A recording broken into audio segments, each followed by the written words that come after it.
Will Trump deliver what he says he's going to do? I ask the question because I'm truly frightened about the prospect that he might.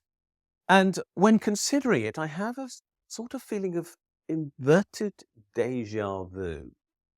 For those people watching this video in the UK, many will recall that before the July general election this year, we all pondered about what Keir Starmer would do when he became Prime Minister, as he obviously was going to be. There were those, like me, who said he had no idea what he was about, and he was probably therefore going to do nothing. And, in retrospect, we'd been proved right. There were others who said, wait and see, this man's a genius, he's playing his cards close to his chest. It was called the Ming vase strategy, holding Labour so close and so carefully and so tight that the true policy could not be revealed until Labour was in office, when we would discover the majesty of his vision. That was nonsense. And in an inverted sense, we have Trump. The one thing that we know about Trump is that he has promised vast ranges of policy. He says he's going to deliver trade war. He's going to impose tariffs. He's going to attack the BRICS countries, Brazil, Russia, India, China, and all the other developing nations who are not in the OECD, who don't want to use the dollar as the reserve currency for the world. And on them, he's imposing a threat of 100% tariffs if they drop the dollar. He's threatening 11 million or so Americans with deportation. And he says he'll deploy the army within the USA, which is something that has not happened for a very long time in US history for very good reasons, to make sure that those people are deported. And he will put them in camps until they are sent out of the country. All of this and much more, including his policy on climate change, is truly terrifying. The consequences are almost unimaginable. The disruption will be enormous. The human anguish that he will unleash in all sorts of ways is almost unimaginable. But he has promised this, and in that sense, he's the complete opposite of Keir Starmer. The trouble is, Keir Starmer lived up to his promise. He promised nothing, and he's delivered nothing. Trump is promising everything. My fear is he will try to deliver it. So will he? Might he be, and I use the word wisely, mad enough to try to do all of these things quite possibly simultaneously? And my answer is yes. I think that is truly what he wants to do. Why do I believe he'll do that? Because he does have people like Elon Musk on his team. Remember, Musk bought Twitter, and within days he had sacked vast numbers of staff.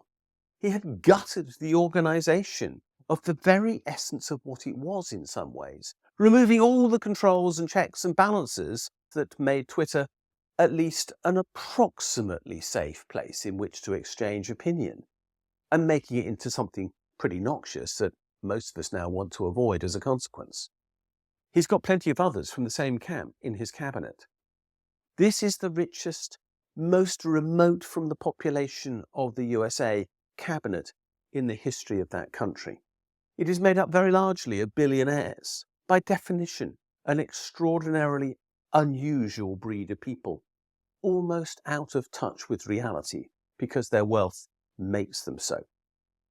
Those billionaires believe they can do whatever they like, and they believe that people will jump when they tell them to. And that's because they've run private companies where that type of tyranny can take place. In a private company, if the boss says jump, then you either have a choice of jumping or leaving.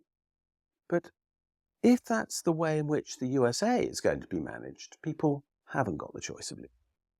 That's their home, the only place where they can be. And yet they might be told to jump. And they might not want to jump in the way in which the US cabinet under Trump wants them to jump. And that is what is so dangerous about this situation. A government in a democracy, and one has to question whether the US now has a democracy, but let's presume it has, a government in a democracy has to represent all the people. It must take them with it to win popular support for the rule of law. If it doesn't, then the rule of law breaks down. If Trump does what he says he plans to do, there is a very real risk that he will not take all the people with him, and there will be mass protest. So there is the risk that that mass protest will be violently suppressed, that there will be deaths, bluntly, as a consequence. After all, Trump in the past has talked about civil war, and so have others in his administration, many of whom are also completely indifferent to the idea that a diverse nation is a strong nation, and have said so, and yet the USA is an intensely diverse nation. So the threat that Trump might actually do what he's promised is, in this case, deeply worrying, because mayhem would follow. So whilst I prayed that Keir Starmer might actually have an idea what he was doing last June and might reveal a vision when he came into office, even though he didn't, in the case of Trump, my prayer is the opposite one. Trump has promised a great many things, and I pray he won't try to do them. My fear is he will. Thanks for watching this video.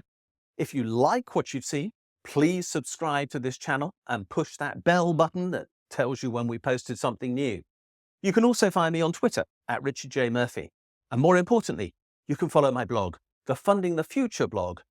And if you do, you'll get daily updates on what is happening in our economy and in the politics that surround it.